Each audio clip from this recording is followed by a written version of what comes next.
Hello, I recently visited Trebah Gardens near the south coast of Cornwall, and today I've got a video with a few snippets of my walk around Trebah and a picture I did inspired by it.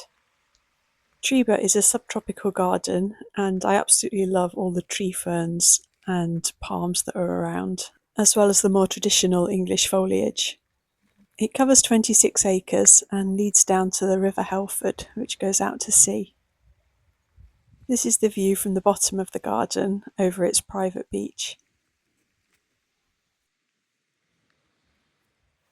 During the Second World War, Trebah was used by the military, and American infantry launched from this beach for the D-Day assault on Omaha Beach in Normandy. We visited Trebah while it was a very low tide, and this rocky part isn't always accessible.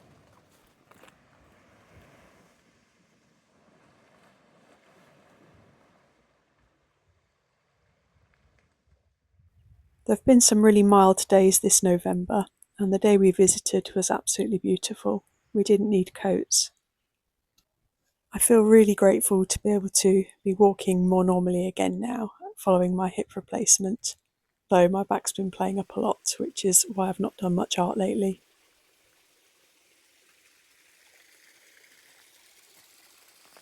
We walked back up the valley following this little waterway. It was so pretty. Trebah started being designed from the 1830s onwards by a man called Charles Fox. He was a Quaker, and it was said that he had enormous creative energy and paid meticulous attention to the exact positioning of every tree.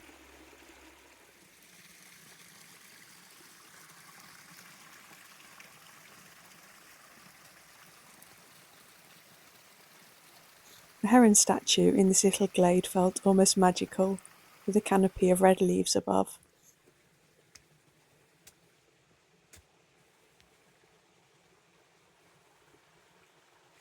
And then back at the top of the garden again, with beautiful views over the valley.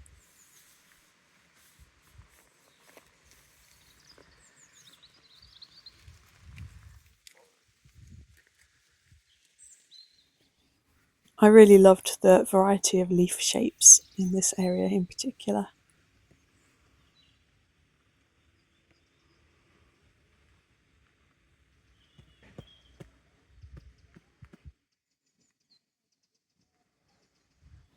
And then finally we sat and enjoyed the court garden for a little bit. I couldn't believe how many flowers were still in bloom at this time of year. A little visitor?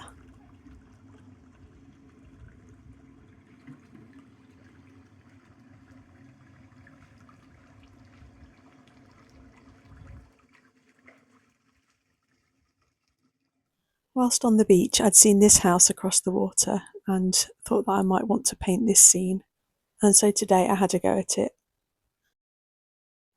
I got out this lovely Etchr everyday sketchbook, which is A4 landscape format.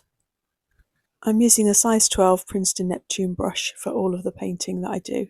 I'll show you the names of the main watercolours which I use later on.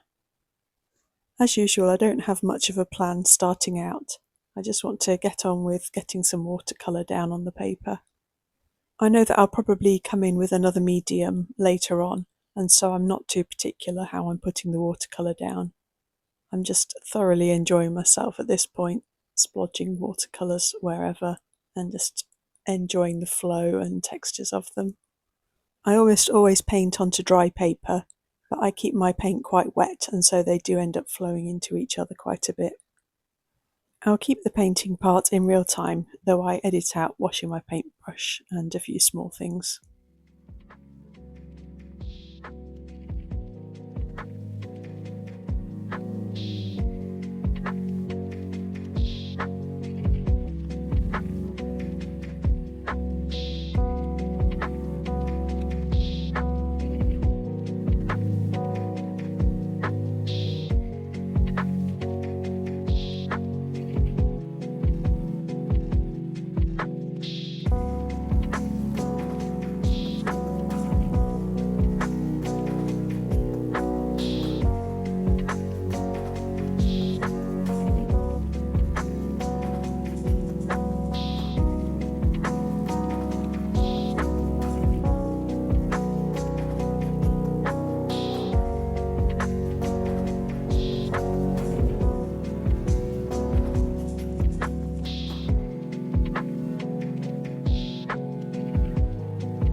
So while I'm letting that dry, I'll just show you the main watercolours that I've used so far.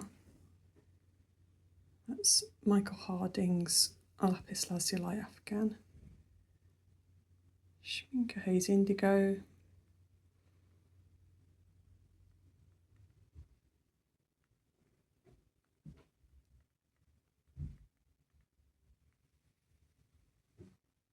of all the sepias that I've used, I really like Schmincke's Sepia Brown because it's one of the coolest.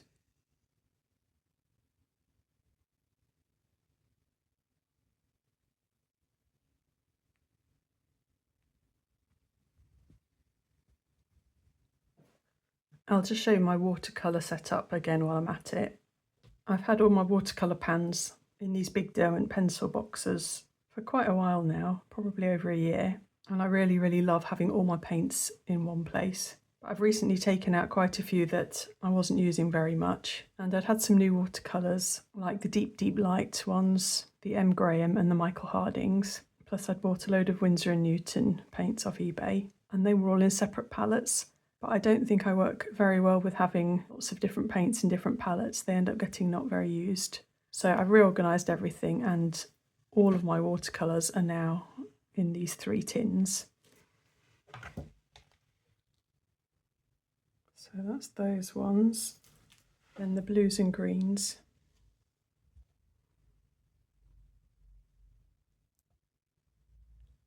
And the more earthy colours. And these have all got a magnet on the bottom, so when I want to put a travel palette together, I can just draw on the paints that I want from these tins.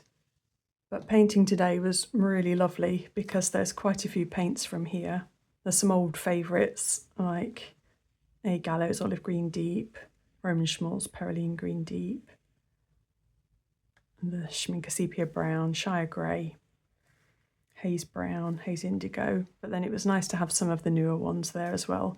So the Michael Harding Lapis Lazuli that I used for the sky, M.Graham's Neutral Tint, Michael Harding Sap Green, got my Winsor & Newtons in there now, and the deep light. So I really enjoyed doing this splodge layer so far. It felt lovely just having everything on hand. So everything's dried now, and I'm not quite sure how to proceed with it. There's a lot that I like about this, with the gentle granulation and the white elements that I've left. And I don't want to come in too heavy-handed and kill the things I like about it. But at the same time, it's not finished, so I do need to do something else on it. I'm just wondering which medium to go for. I recently got Sennelier's new half pastel pencils, so I decided to use those. I like the fact that they're hard enough to have a good point on them, but that I'll be able to smudge them a little bit and hopefully retain some of the softness of the picture so far. I use a nail file to remove any hard outer coating that might be on them. So like I said, it was nice to be able to do these finer details, but then also to use the pencil kind of on its side a little bit more and then cover broader areas.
So a bit of an experiment with the Sennelier pastel pencils there.